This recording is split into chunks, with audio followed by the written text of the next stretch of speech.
Bonjour à tous, c'est Shed et aujourd'hui on va voir le bureau à distance.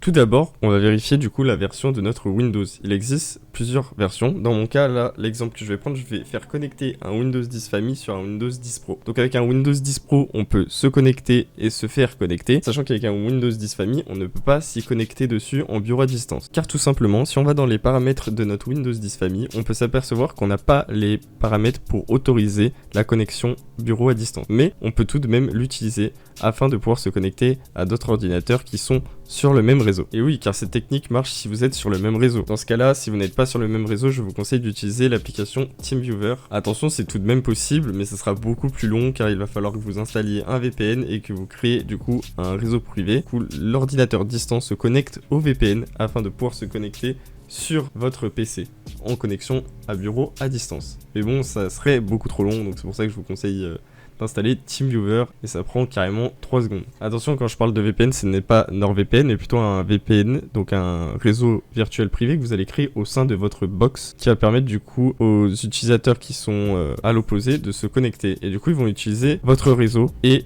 du coup ils vont pouvoir se connecter en bureau à distance dessus. Si ça vous intéresse vraiment, n'hésitez pas à me le dire en commentaire, je ferai peut-être un tuto avec comment mettre en place un VPN sur son propre réseau et pouvoir du coup établir une connexion bureau à distance. Maintenant, on va se mettre sur les paramètres de notre Windows 10 professionnel et on se rend compte qu'on a bien bureau à distance. Il ne nous reste plus qu'à l'activer afin que notre Windows 10 Family puisse se connecter.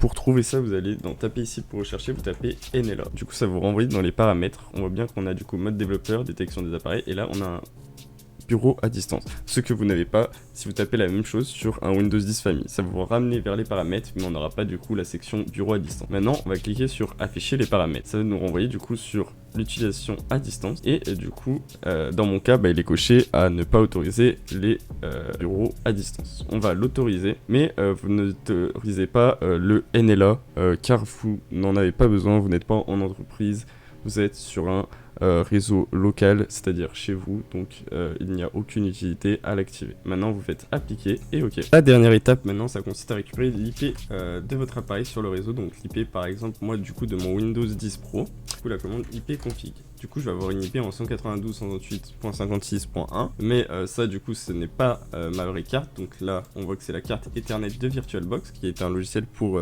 mettre des machines virtuelles, et en gros vous allez trouver votre carte réseau et il va avoir une IP en 192, 168 quelque chose que vous allez taper du coup pour vous connecter en bureau à distance. On retourne sur le Windows 10 Family et cette fois-ci on va aller du coup dans connexion à bureau à distance, on va indiquer l'IP et le nom d'utilisateur et voilà, et on clique sur connexion. Et après il y a un petit pop-up que je vous affiche qui va apparaître et vous cliquez sur oui du coup. On peut remarquer que je suis bien connecté parce que je peux switch entre mes deux PC, donc Windows 10 Pro et Windows 10 Family. On a la petite barre en bleu qui signifie que j'utilise connexion bureau à distance et on peut voir les différentes activités que j'étais en train de faire sur mon PC. Voilà, donc si c'est le cas, si le tuto t'a plu, n'hésite pas à liker et à t'abonner. Sur ce, c'est Shed.